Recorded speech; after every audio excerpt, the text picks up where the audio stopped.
आज 29 नवंबर 2025 खबरें इस प्रकार हैं। तेज, साफ और पेशेवर अंदाज में प्रस्तुत करते हुए आपके लिए राजस्थान की प्रमुख और ताजा अपडेट्स लाए हैं। राज्य सरकार ने 2025 के खरीफ में अत्यधिक वर्षा से प्रभावित 7,63,000 किसानों के लिए इनपुट सब्सिडी मंजूर की है। ये राहत राज्य आपदा राहत कोष से दी जाएगी और प्रभावित क्षेत्रों में गिरवारी आकलन के आधार पर वितरित की जाएगी।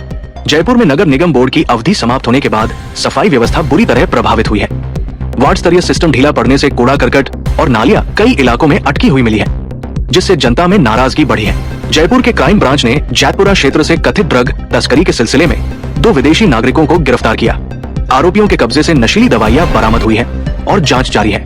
राजस्थान में मौसम की स्थिति बदलते हुए IMD ने कुछ जिलों के लिए फॉग और बारिश संबंधी चेतावनी जारी की है। ठंड में वृद्धि और घने कोहरे से यात्रा प्रभावित होने की संभावना जताई जा रही है। अब बढ़ते हैं अगली खबर की ओर। शैक्षणिक सत्रों में परिवर्तन के चलते राज्य सरकार ने दिसंबर में स्कूलों के 12 दिन की छुट्टियां घोषित की है। स्कूलों में शीतकालीन अवकाश और शैक्षिक सम्मेलनों के कारण पढ़ाई के दिनों का समायोजन किया गया है। जयपुर यातायात व्यवस्था में एक होमगार्ड को गलत ढंग से चालान वसूलने के आरोप में हिरासत में लिया गया। कथित रूप से डिजिटल स्कैनर का दुरुपयोग कर जनता से अवैध राशि ली जा रही थी। राजस्थान में कुछ जिलों में सड़कों पर जोखिम बढ़ा है। रात के समय हुई धुंध व बारिश के कारण कई स्थानों पर दृश्यता घटने से वाहन दुर्घटनाओं की संख्या बढ़ने का संकेत मिला है। प्रशासन ने सतर्कता बरतने का आग्रह किया है। राजस्थान में स्वास्थ्य विभाग ने शहरी इलाकों में सफाई एवं वेक्टर नियंत्रण योजनाओं को तेज करने के निर्देश दिए हैं। अधिकारियों ने जन स्वास्थ्य को जोखिम मुक्त रखने पर बल दिया है। चलिए जानते हैं अगले अपडेट को। जयपुर के वॉल्ट सिटी इलाके में लेपर्ड के दिखाई देने पर उसे सुरक्षित बचाने के लिए वन विभाग ने रात्रि में अभियान चलाकर पशु को पकड़कर जंगल में छोड़ा। स्थानीय लोग चौकन्ने रहे। राजस्थान सरकार ने ग्रामीण सड़कें और नलकूप परियोजनाओं के लिए नए वित्तीय आवंटन की घोषणा की है। इससे कृषि और ग्रामीण अर्थव्यवस्था को मजबूती मिलने की उम्मीद है।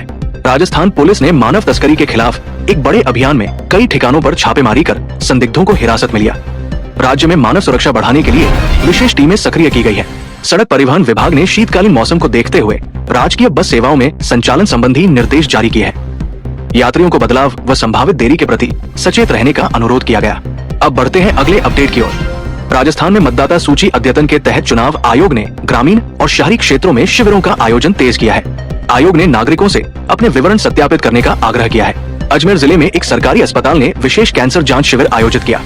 स्वास्थ्य विशेषज्ञों ने निःशुल्क स्क्रीनिंग और सलाह दी और अधिक जांच के लिए निर्देश जारी किए। राजस्थान पर्यटन विभाग ने सर्दियों के मौसम के लिए राज्य के ऐतिहासिक स्थलों पर विशेष सुरक्षा व परिचालन कार्यक्रम घोषित किए ताकि पर्यटकों का अनुभव बेहतर रहे। राजस्थान कृषि विश्वविद्यालयों ने शीतकालीन फसलों हेतु किसानों को उन्नत बीज व तकनीकी प्रशिक्षण देने के नए कार्यक्रम की सूचना दी है। कृषि उत्पादकता बढ़ाने पर जोर। चलिए जानते हैं अगले अपडेट को। अजमेर जयपुर राष्ट्रीय मार्ग पर एक बड़ा निर्माण कार्य पूरा होने के बाद यातायात सुगम हुआ। कार्य के दौरान हुए पर्यावरणीय प्रबंधों का निरीक्षण भी संपन्न हुआ। राजस्थान के कुछ ग्रामीण क्षेत्रों में बिजली आपूर्ति सुधार के लिए उपकेंद्रों का आधुनिकीकरण शुरू किया गया। अधिकारियों के अनुसार इससे किसानों और ग्रामीण उद्योगों को लाभ मिलेगा। राज्य में महिलाओं के लिए स्वरोजगार योजनाओं के तहत नए स्टार्टअप क्लस्टर और प्रशिक्षण केंद्रों की स्थापना की योजना का ऐलान किया गया।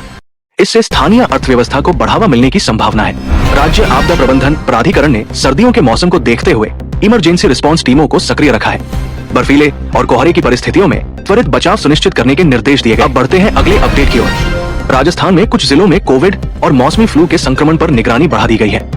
स्वास्थ्य मंच ने टीकाकरण व स्थिति रिपोर्टिंग जारी रखने का आग्रह किया है। जयपुर में रेस्टोरेंट और छोटे व्यापारियों के लिए नगर निगम ने स्ट्रीट वेंडिंग नीतियों में संशोधन का प्रस्ताव रखा। स्थानिक व्यापार को व्यवस्थित करने पर जोर है। राजस्थान विश्वविद्यालयों में शीतकालीन सत्र संबंधी परीक्षा तिथियों की घोषणा होने लगी है। छात्रों को अब अंतिम परीक्षा कार्यक्रम की जानकारी दी जा रही है।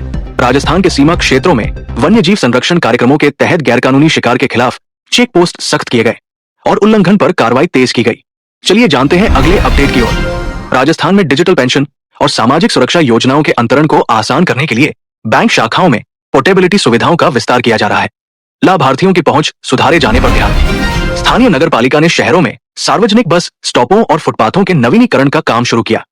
पैदल यात्रियों और बुजुर्गों की सुविधा को प्राथमिकता दी जा रही है। राजस्थान के बड़े सब्जी फल मंडियों में नियंत्रक ने मूल्य स्थिरता के लिए बाजार निगरानी तीव्र करने के आदेश दिए। मांग और आपूर्ति पर पकड़ बनाए रखने पर जोर दिया गया। राज्य में युवा कौशल विकास योजनाओं के तहत तकनीकी और व्यवसाय प्रशिक्षणों के नए बैच शुरू हुए। नौकरी और स्वरोजगार के अवसर बढ़ाने के लक्ष्य के साथ कोर्स चल रहे हैं। अब बढ़ते हैं अगले अपडेट की ओर। राजस्थान में कुटुंब कल्याण विभाग ने माताओं और बच्चों के लिए पोषण कार्यक्रमों का विस्तार किया है। प्राथमिक स्वास्थ्य केंद्रों पर सप्लाई और जागरूकता बढ़ाने का निर्देश जारी हुआ। राजस्थान के ऐतिहासिक किले व स्मारकों पर सर्दियों के पर्यटन को ध्यान में रखकर विशेष सफाई व सुरक्षा इंतजामों का संचालन किया जा रहा है।